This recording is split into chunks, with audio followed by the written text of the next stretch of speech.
Hi, everybody. The plan for today is we're going to we'll pick up where we left off in 4.1, kind of talking about this converting between degrees and radians business.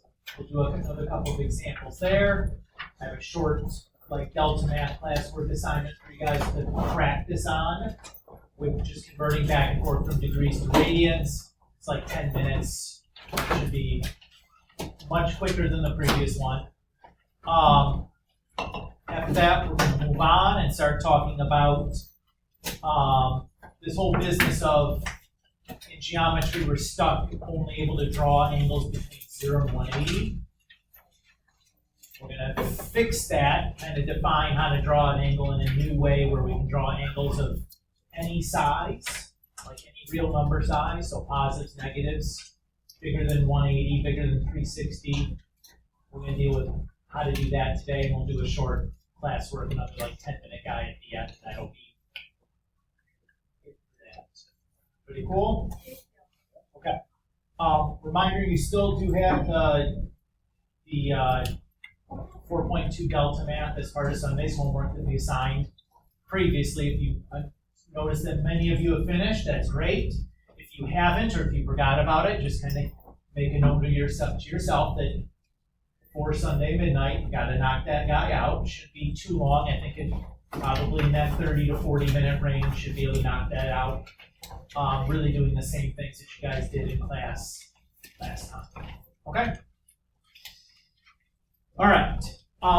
So to pick up where we left off,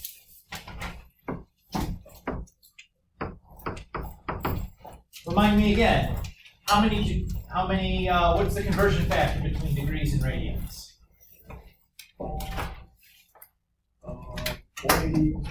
180 degrees is pi radians, right?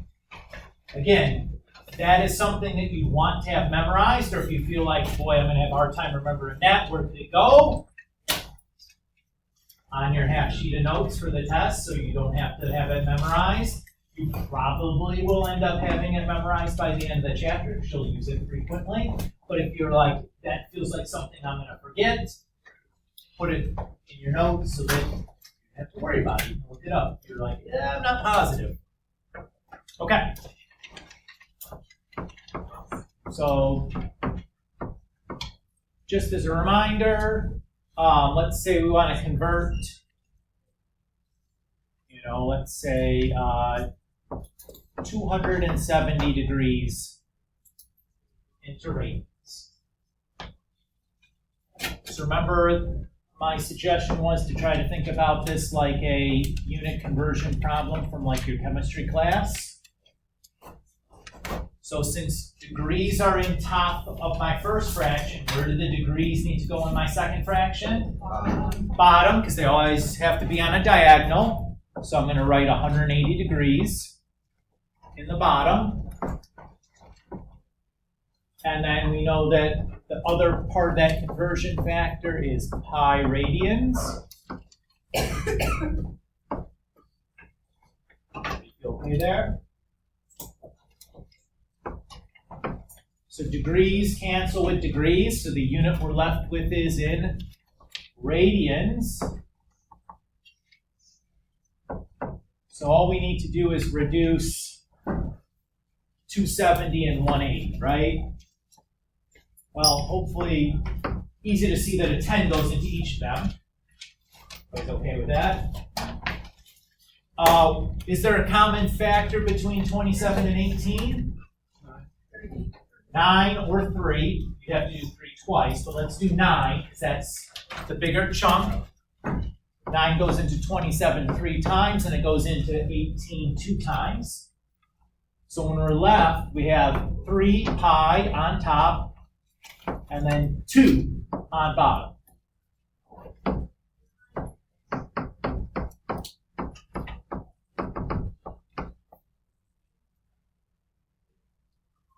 You okay with how I dealt with the fractions there? I did the reducing.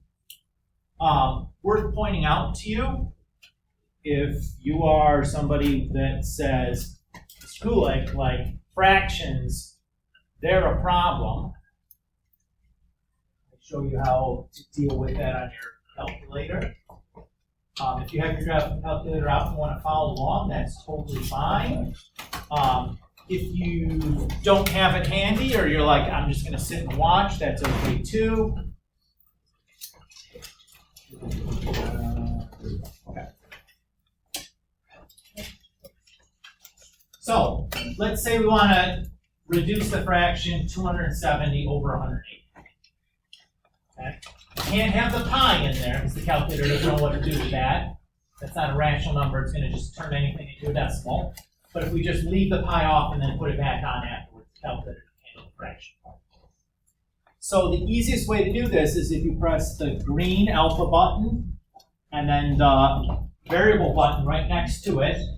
It creates that horizontal fraction bar for you. And then I can just write 270 over 180 and press enter, and there's my reduced fraction. Okay with that? As long as you use that horizontal fraction bar, any operation in fractions that has a fraction answer, the calculator will report it to you as a fraction. So that can be, if you feel a little unsteady on your fractions, that can be helpful. I mean, at this point, I assume you can deal with it, maybe not as accurately as you'd like, or it adds a layer of complexity that you're like, I'm struggling with this right now, I don't want to deal with the fractions on top of it. You can offload a little bit of that to the calculator using that horizontal fraction bar. Is that okay for everybody? Have you seen this before?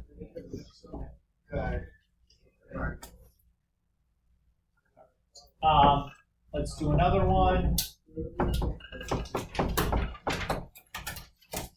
Let's say we have 5 pi over 12. Now, what unit is 5 pi over 12? Is it going to be radians or degrees? Radians. So I'm going to stop writing radians all the time. Okay? Assume that an angle measure with a degree sign is a degree. If there's no degree sign, we're going to assume it's a radian. So we'll label the degree with the degree symbol. Anything without a degree symbol, we're going to call a radian. More often than not, if you see a pi in it, everybody's good? Yeah. Okay. So again, this is like radians on top. So in my conversion factor, where do the radians need to go? Bottom. So I'll do pi radians on bottom and 180 degrees on top. Pi's cancel, and I'm left with 5/12 times 180. Again, there's almost certainly a reducing that can be done here, right? If I look at 12 and 180, what do you see in common between those two factors? 12, but probably we saw 6 first, right? There is a 12. If you just saw the 6 first, which is probably the easier one to catch, you have like, but then there's that extra 2. If you do it in 2 steps, that's okay. Do it in 2 steps. If you don't see the 12 right away, 12 going into 180 maybe is not, you know, if you see it, you see it. If you don't, well, 6 certainly goes in there because 18 is divisible by 6. Like that's a times table value. I knew that one for sure. So 5 times 15 is just 75 degrees.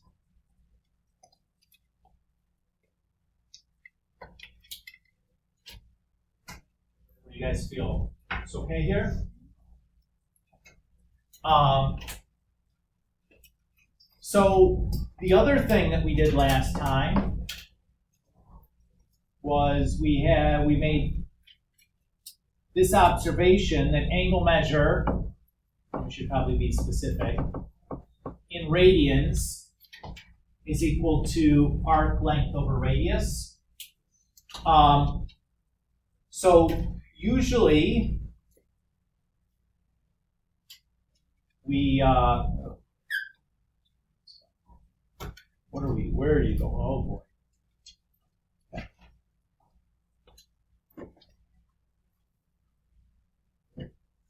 All right. So usually we represent this in the without the fraction. So if we just multiply both sides by radius, we're here. Now when I write this formula,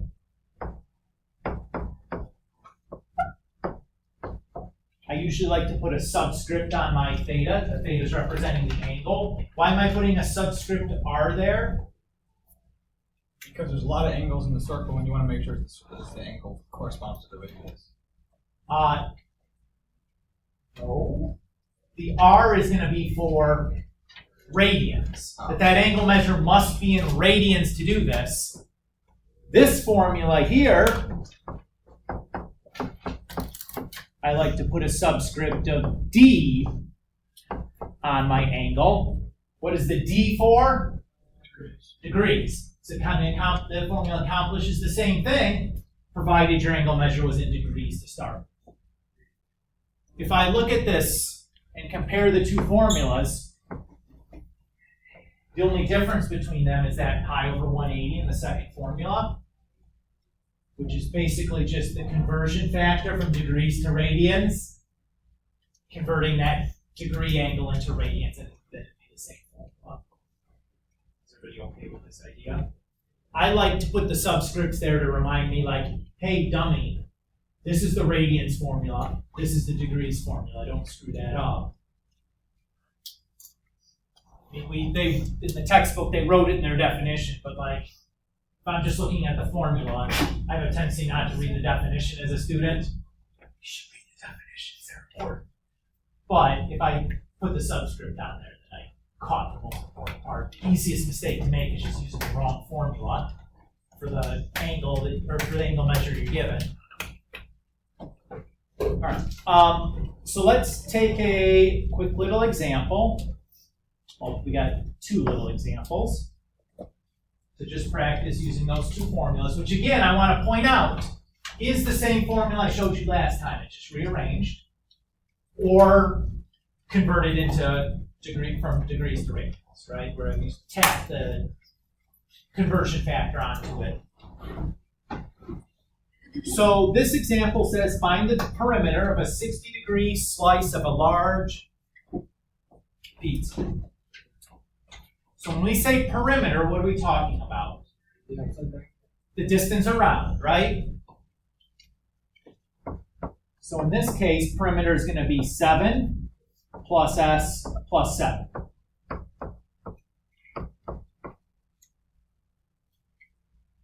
Everybody okay there? Okay. So to find the perimeter, it basically just boils down to finding s and then putting that back into our equation. Everybody's good with that plan? Okay. So I have an angle theta. I have a radius. And I'm looking for an arc length.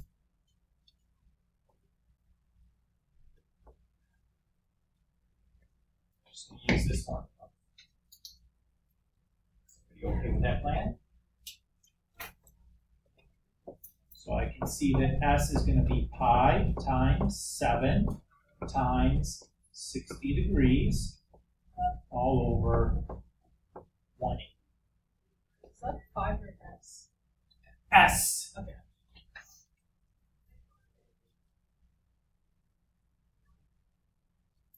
Are you okay with the setup?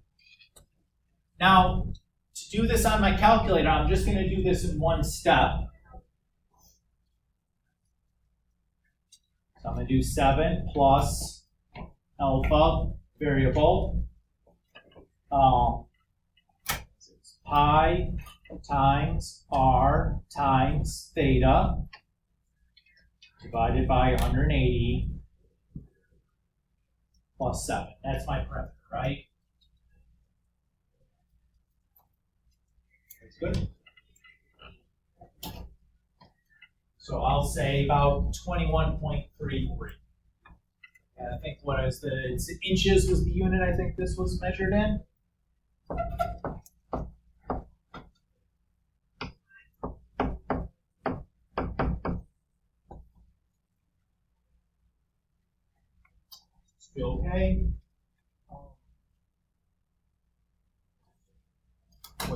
So, oh. You-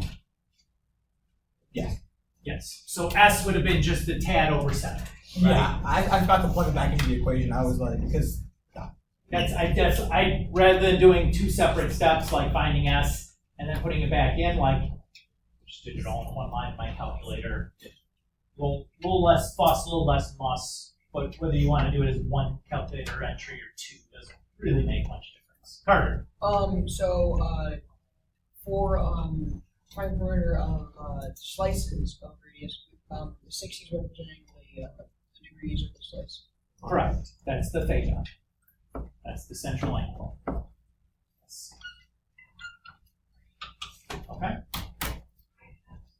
And we know it's a D because, well, it's 60 degrees, right? They told us that. All right. The running lanes at the Emory Sears track at Bluffton College are 1 meter wide. The inside radius of lane 1 is 33 meters. The inside radius of lane 2 is 34 meters. How much longer is lane 2 than lane 1 around 1 turn? could you zoom in on the a little bit so I could.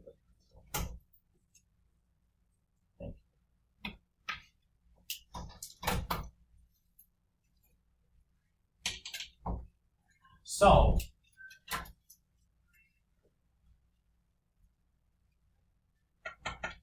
let's start giving some of these numbers some names and labeling some parts of this so that we can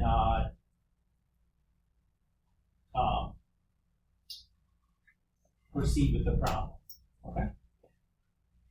So what I like to do, it says how much longer is lane 2 than lane 1 around 1 turn.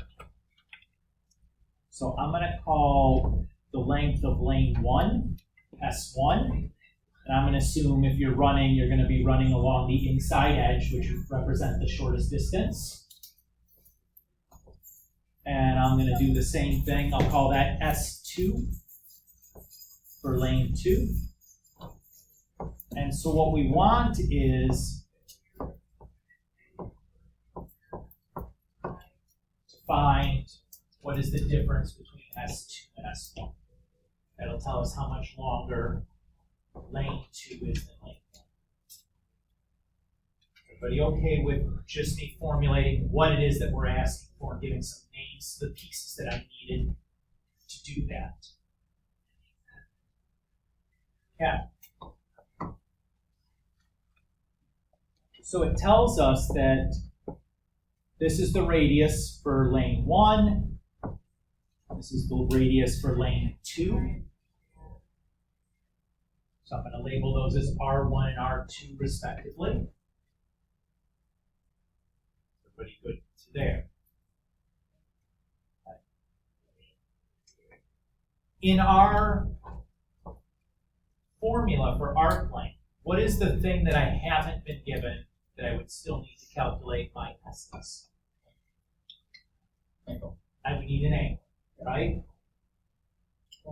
Are we given an angle here? No. No, but from the picture, we should be able to tell what the angle is, right? Yeah. What is the angle? 180. Or, if you prefer to use radians, pi. That's what I'm going to use. So this theta is in common to both angles.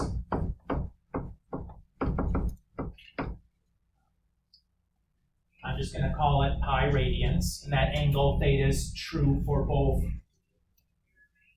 circle 1 and circle 2, because they're both centered at the same spot. So pretty good. Okay. So S2 is going to be the angle times the radius, right?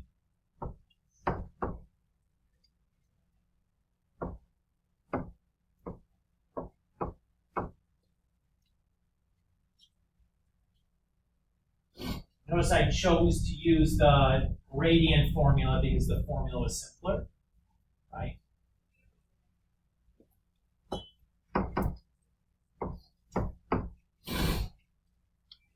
Right, that's the formula for radians.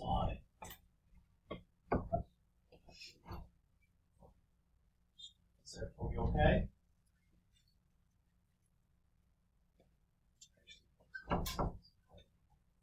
So we have 34 pi minus 33 pi. Which is just pi. Yes, S Carter? equals central line capital R lowercase r. We put the subscript on the angle to represent that this is the formula where the angle needs to be in radians. Sorry, what now? I put the capital R in the subscript to indicate that this angle is in radians, R for radians here. Okay, but then there's the other R. The radius of the circle. What do you guys think? It's confusing. Yeah. Yeah. I think it's. Okay. Okay. Where did we lose? Like the beginning, to be honest. Like, no, actually, I'm like the whole problem. Okay. I feel like it's like a bunch of different like types of, I don't know. It's kind of hard to tell like which formula you have to use. Yeah. Here's the thing. Okay. So which formula do you have to use? The answer is either is fine. I chose to write my angle in radians so I could use the radian formula. If we had chosen to use 180 degrees, nothing substantially changes in the problem other than I have to use the degree formula, right? So if I had said this,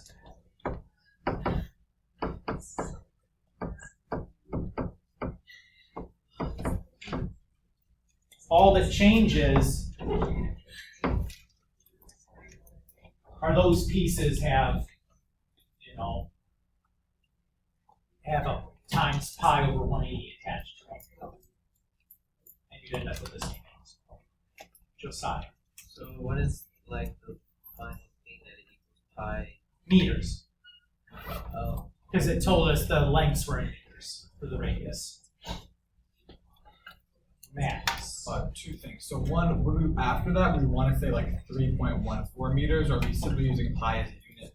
You could, I mean, pi's a number. You can say pi meters. You could say about 3.14. Either would be okay. Okay. And then also on the test, is it going to ask us to give our answer specifically in degrees or radians, to where if we use one formula, we have to convert, or we'll say either successful or final answer? It would depend on the problem.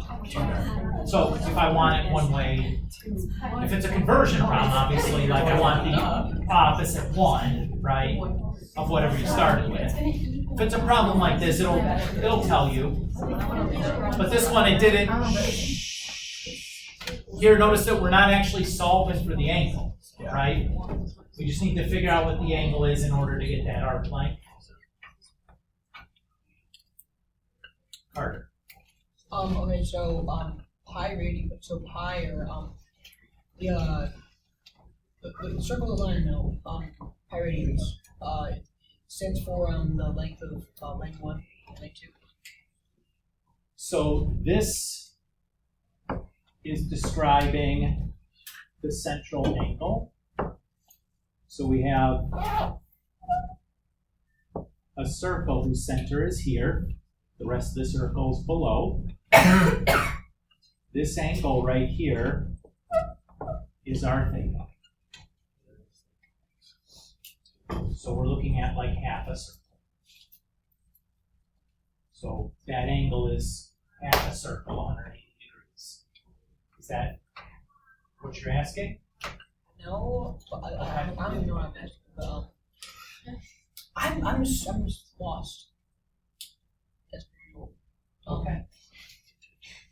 So if you can give me a little bit more to go on than that, I'd be happy to try to clarify. But just like the blanket statement is I'm lost or I'm confused isn't super helpful in terms of me kind of closing the gap that's happening. Where did you understand? Did you understand this statement that that's what we're looking for?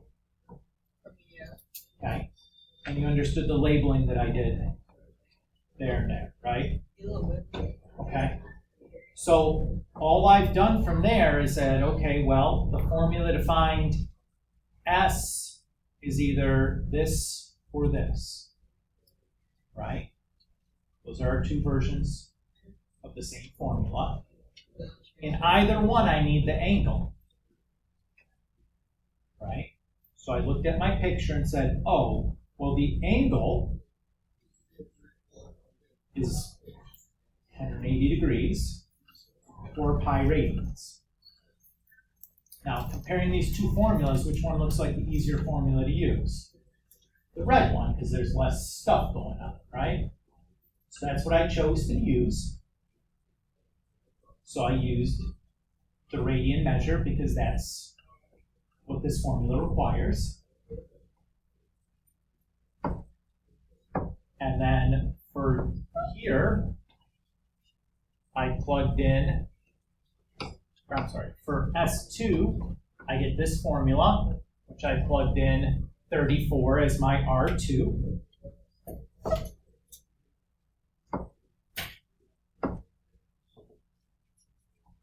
And then for S1, I use this formula. So I plugged in 33 for my R1. And then I just subtract those two. Okay, so we're not necessarily using theta for the right half of the answer part of the equation, the 34 minus the 33, right? Theta was pi.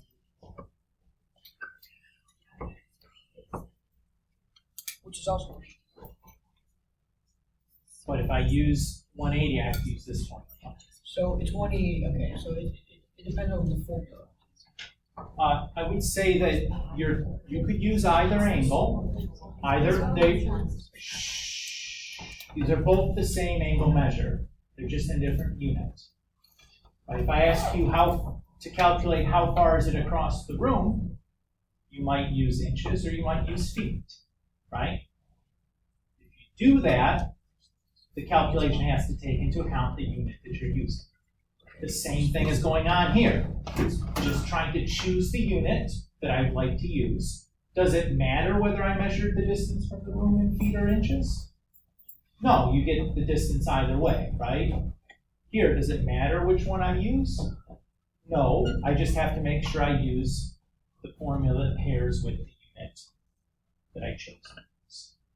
Okay, that makes a lot more sense. And one last thing though, 38 pi minus 33 pi, how is that pi meters? It's like 34x minus 33x. Oh. It's just 1x. Oh, I get it. That's good. Okay, Stephanie, you've been waiting for a minute. What's up? I use the other formula, Yes. and so I I just don't understand why you put pi at meters instead of I don't know how to explain it. I put them in pi times 33 times 180 divided by 180, and then I subtracted from each other. But I think because I simplified it, I got 3.2 meters. Sounds like an issue inside of your calculator. They come out to exactly 3.2. No, I rounded it before I subtracted them. That would do it. So you want to try to do it in one line on your calculator. That's the advantage of using the graphic calculator as opposed to your scientific one that I see you using. Is that it's really easy to do this kind of computation one line on the graphic calculator than it is to do it in I think I was one just confused why it was pi and 3.41. I understand. Okay. Colin, I see your hand. What is S? S is the arc length. So if you imagine colors. So we have like circle 1, right? So S1 is this arc length. And then I have a second circle, and S2 would be that arc length. Is that? Yeah. Okay. So for the second formula, where it's pi times whatever the radius is times the angle over 180. I guess if we're trying to get degrees, why would we like have pi? Because it's basically just the other formula times pi divided by 180. Which when I multiply something in degrees by pi over 180, what does it do? Oh, Changes it to radians. Yes. So it's the exact same formula. We just packaged the conversion factor on top of it. Okay. So, but so it's basically taking the radians, multiplying by the conversion factor to get. Yeah. But so it's saying like you could do this, convert it to degrees, and then do that, or you can do it all in one chunk.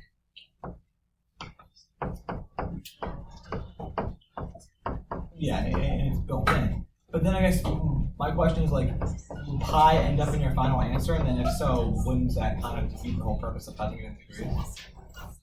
So remember, this answer is a length, right? Not an angle measure. S is a length. Oh. It's a length. It's a distance. So like having a pi in there is not a big deal. So the difference between degrees and radians is simply whatever angle you're plugging into the equation, what unit it has to be. So the difference between pi and radians is they're different units of measure. It's same with the formulas though. Like Right. the degree formula isn't to find an answer in degrees, it's to plug in something with degrees. Yes. Okay. And then Yes. same for the radian formula except for radians. Okay, that makes more sense. The answer coming out of each of those is a distance. Okay, so And then it will be the same distance whether you did the calculation using degrees or radians. It's simply whatever the equation gives you. Whatever accessibility given to information plug in. is, yes. Got it. And if you feel more comfortable, you can just take you can always use this formula. You just might have to do a conversion from degrees to radians. But then if you use the other formula, the conversion's built into the equation, you can do it in one step. But if you're having trouble, like which one do I use? You just always do the radian formula and just recognize that I have to have angles and radians. Yeah. Right? Like that's fine. That's fine. Okay. Is this any better? Yeah. Oh, one more. Sorry. Yeah, go ahead. So let's say I'm trying to find an angle, and obviously, in the triangle, I could use sine, cosine, tangent, log, cosine, line, law of sines, all that stuff. With an arc, with like a slice or whatever, does the arc count as a side where I can do that? No. So I'd have to find an angle a different way. Okay. Well, if you knew the arc length, Then you can find the angle through yeah, you could just find the angle using algebra. All right. What I'd like to do, take out your tablets, open up the Delta map.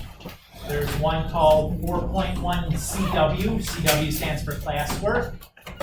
You will need a calculator.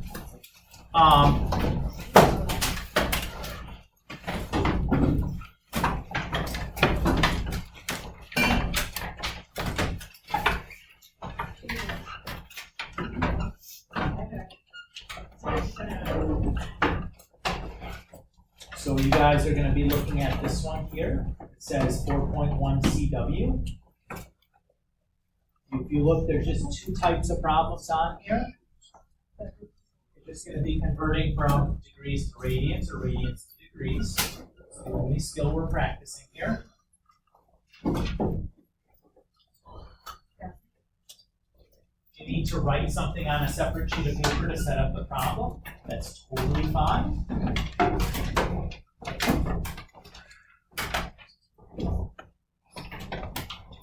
But you multiply here by 180 over pi.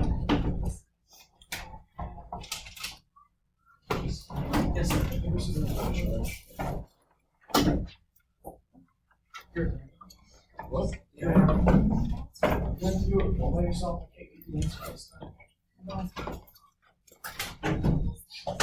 So I'm gonna set a 10-minute timer here. And at the end of this 10 minutes, if you're not finished, that's fine. It just, you can finish by the end of the day. This is, I don't need you to come back in the room to do this because I can't actually collect it from you. Like, there's no sense in doing that.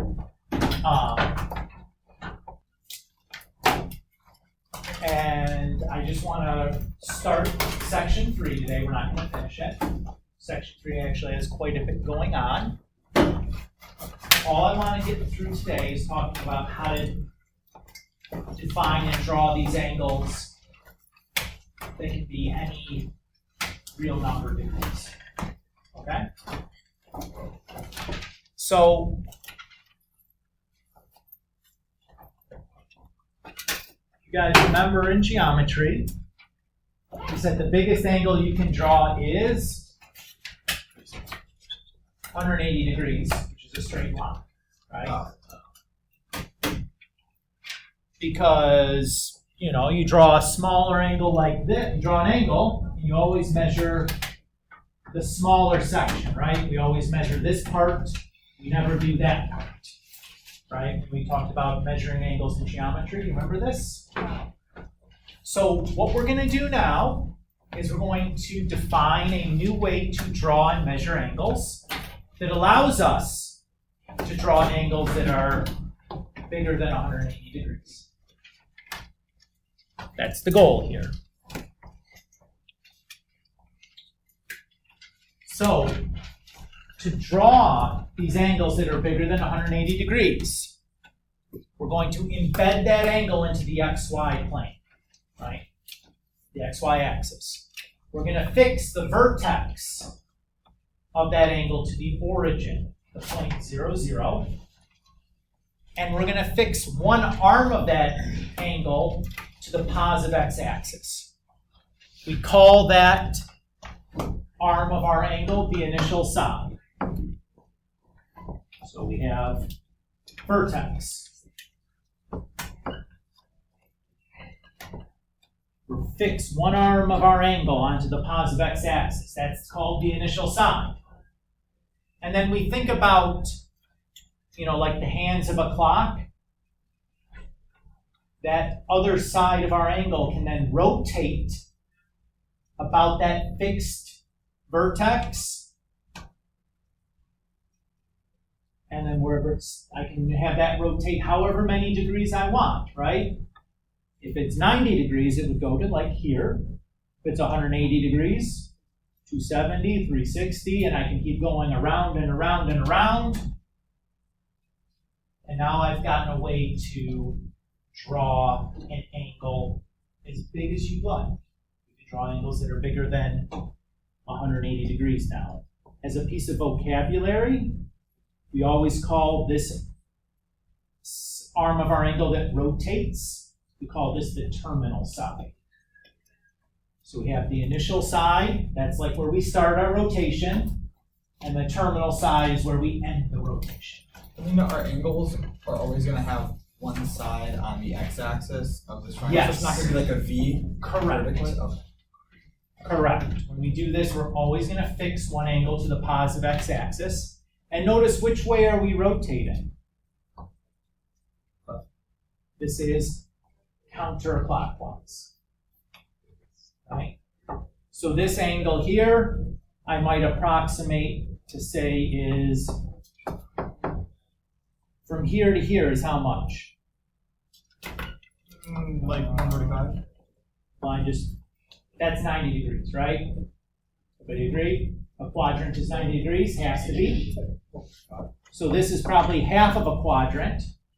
So 45. So the whole thing maybe is 135 total. Everybody okay with how I counted that out?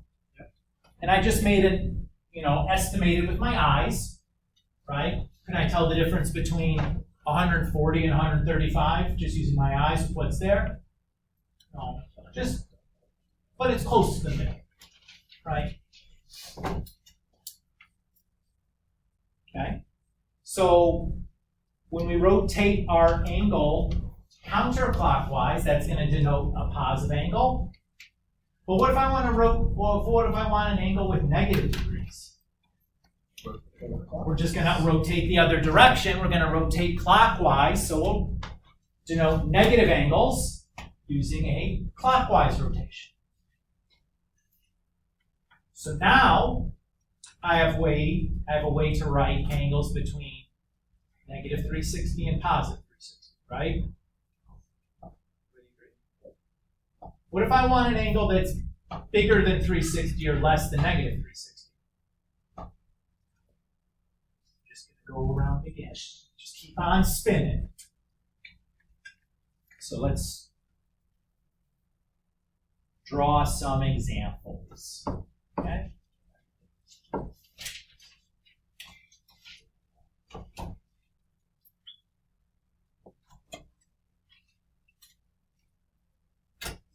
So let's say we're going to do this 450 degrees.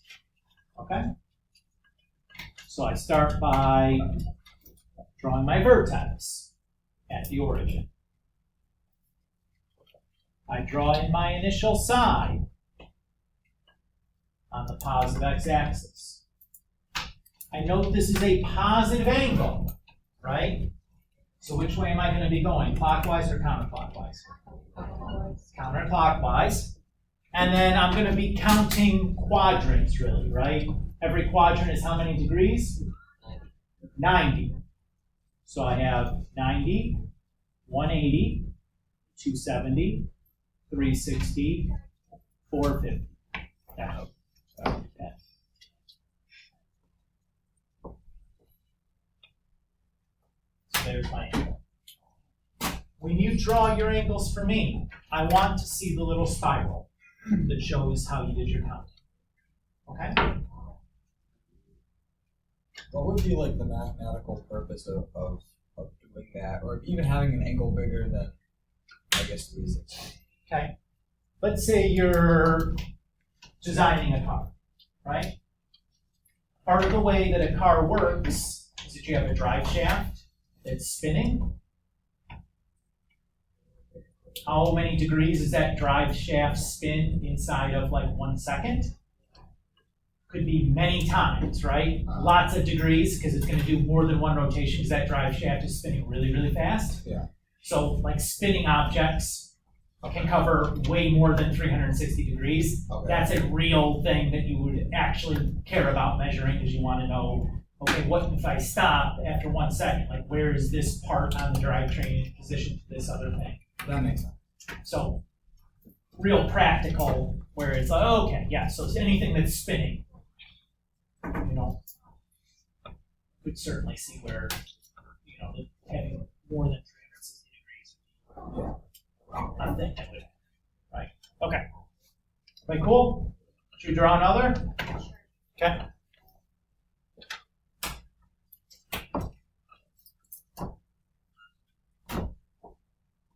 So let's say we want to do negative 240.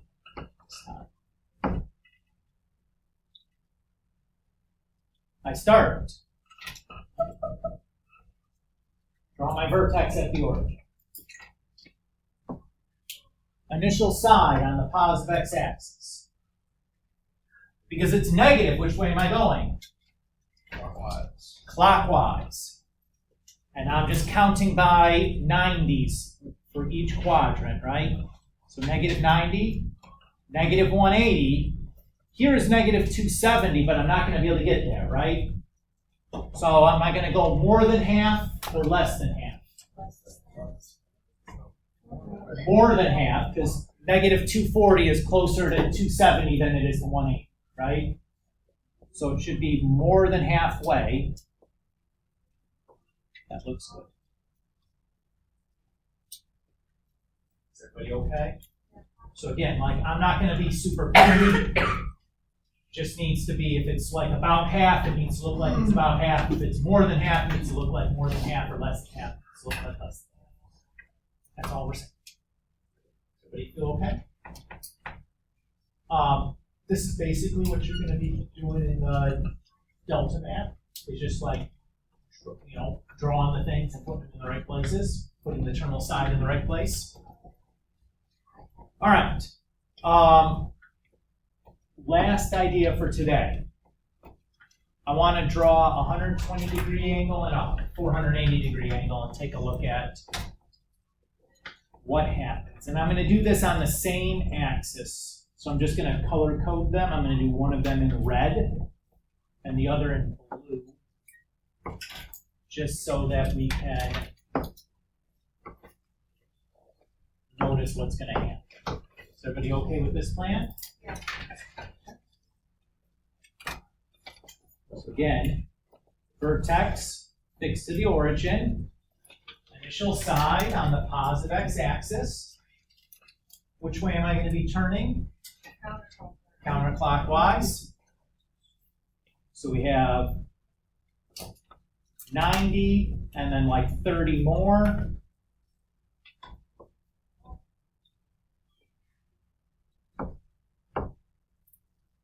Everybody feel good about my 120-degree angle?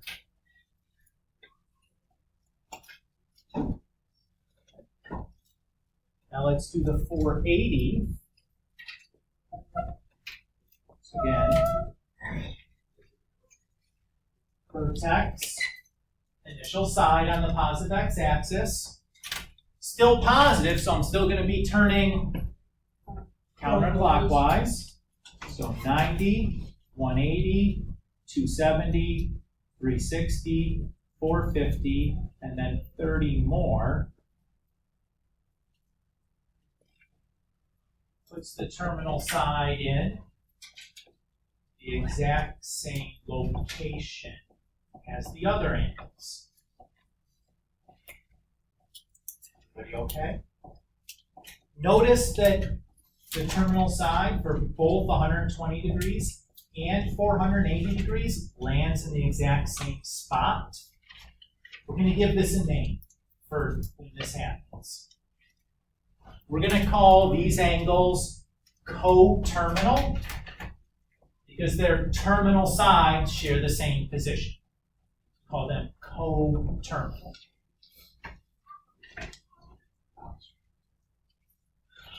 Now, question for you guys.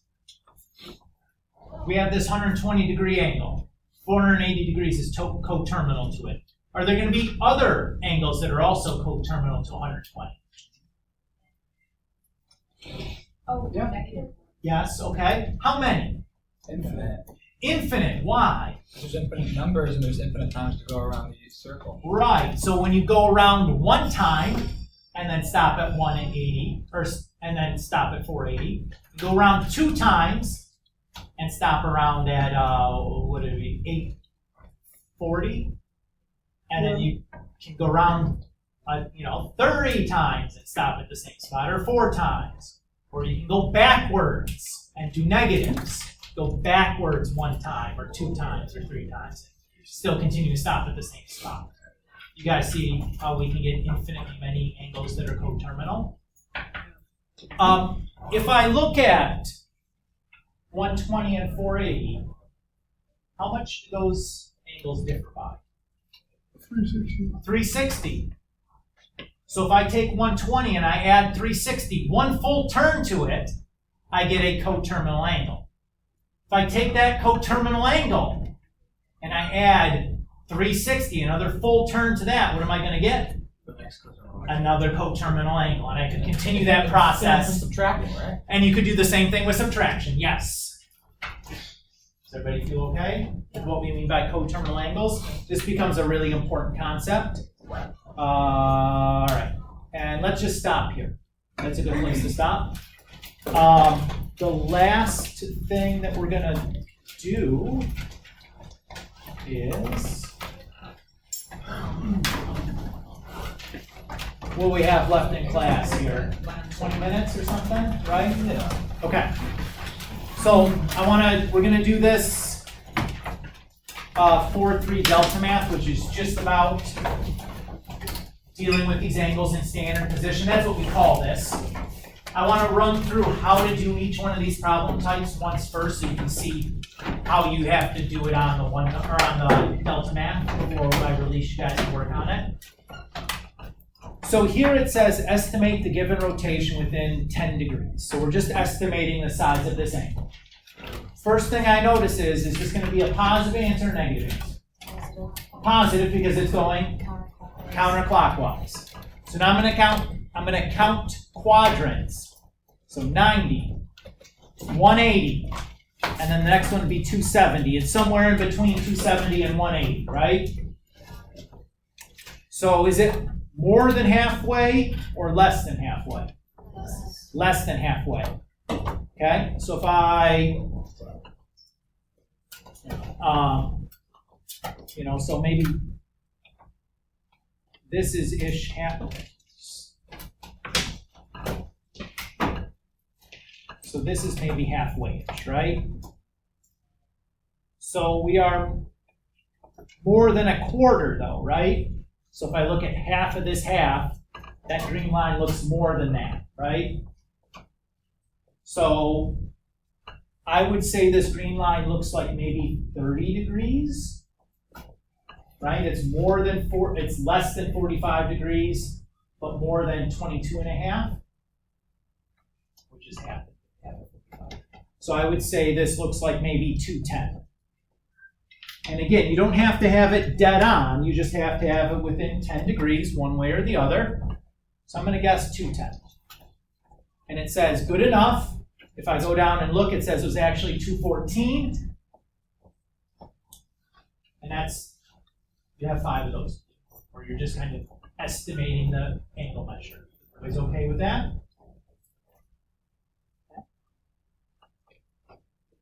So the next one is, or the next type of problems are rotating angles, and then these are the small ones, so they're going to be less than 1 full turn. What you do is with your mouse, you're going to rotate negative 340. So I'm going to grab this yellow dot, and I'm going to rotate it. I'm going clockwise because it's negative, so I've gone negative 90, negative 180, negative 270, and now I have about 70 more degrees to go. So maybe like there-ish. Is everybody okay? And I'll just submit my answer. It said it was correct. What did I give them? Where should tell me. Oh, my answer was negative 335. So I was within 5 degrees. Does everybody feel okay there?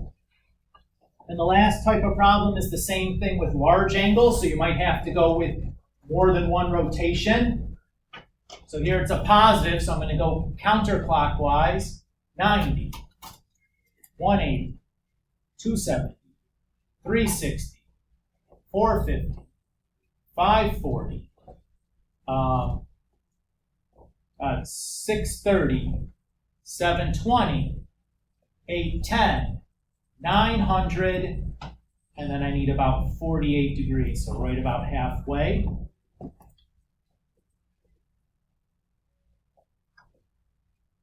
Feel okay as to what to do for these? So again, it's just getting comfortable drawing these angles of rotation.